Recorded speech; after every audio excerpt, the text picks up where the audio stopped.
నా పేరు నాగసాయి మణికంఠ అండి. నాగసాయి మణికంఠ గారు ఎక్కడి నుంచి కాల్ చేస్తున్నారు సార్? గుడివాడ నుంచి అండి. గుడివాడ నుంచి మాట్లాడుతున్నారు. సార్ చెప్పండి, ఎవరి గురించి ఆ, తెలుసుకోవాలి? నా గురించి తెలుసుకోవాలండి. డేట్ ఆఫ్ బర్త్ చెప్పండి నాకు సార్. చిన్నప్పటి నుంచి ఆరోగ్యం బాగా సరిగ్గా ఉండటం లేదు. డేట్ ఆఫ్ బర్త్ తెలియచేయండి సార్. 2001 మే 4వ తారీఖు. 2001వ సంవత్సరం మే 4వ తారీఖు. ఆ, పుట్టిన టైం చెప్పండి.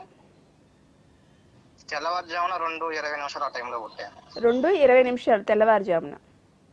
ఆ, ఏ ఊర్లో పుట్టారు సార్? పొన్నూరు అండి. పొన్నూరు. సరే సార్, మీ సమస్య గురించి గురువుగారితో మాట్లాడండి. గురువు గారు నమస్తే అండి. జై శ్రీమన్నారాయణ. సో బాగున్నారా? గురువు గారు బాగున్నారండి. నమస్తే అండి గురువు గారు. స్వామి చెప్పండి. నాకు చిన్నప్పటి నుంచి ఆరోగ్యం బాగోట్లేదండి గురువు గారు. Okay okay. దాని గురించి అది తెలుసుకుందాం అనుకుంటున్నాను. ఉత్తర నక్షత్రం కన్యా రాశి కదండి మీది? అవునండి, కన్యా రాశి. ఓకే, ఉత్తర నక్షత్రమే కదా?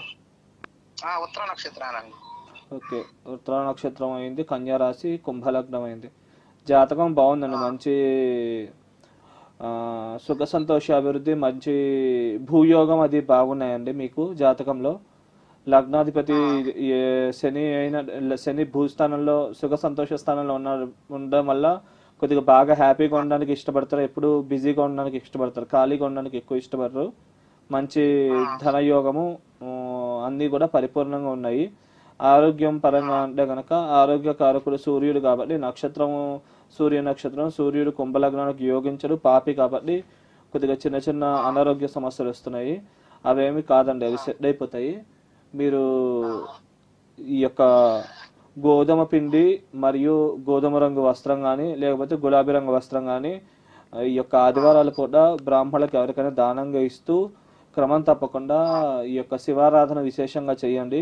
చేస్తే కనుక ఈ యొక్క అనారోగ్య సమస్యలు ఇవన్నీ కూడా తొలగిపోయి మీరు ఏదైతే అనుకున్నారో ఆ పనులన్నీ కూడా నెరవేరుతాయి. ఒకవేళ మీకు శక్తి ఉంటే కనుక నవగ్రహాల్లో శనికి సంబంధించిన జపతర్పణ హోమాదులు ఆచరించుకొని చిటికిన వేలకు ఒక పచ్చ స్టోను చిటికిన వేలకు ధరించండి. ధరిస్తే కనుక మీకు అన్ని పరాలుగా కూడా మంచి జరిగే అవకాశం ఉంటుంది. దైవికమైన బలం, శక్తి పెంపొందుతుంది. మీ యొక్క జాతకంలో ఉన్నటువంటి యోగాలు కూడా పరిపూర్ణంగా ఫలిస్తాయి. జాతకం మాత్రం మంచి ఎక్సలెంట్గా ఉందండి, అనుమానం ఏం అక్కర్లేదు. చాలా పెద్ద స్థాయికి వస్తారు మీరు. సరే సార్, విన్నారు కదా, మీరు అడిగిన సమస్యకి గురుగారు చక్కటి పరిష్కారం తెలియజేశారండి, అవి పాటించండి.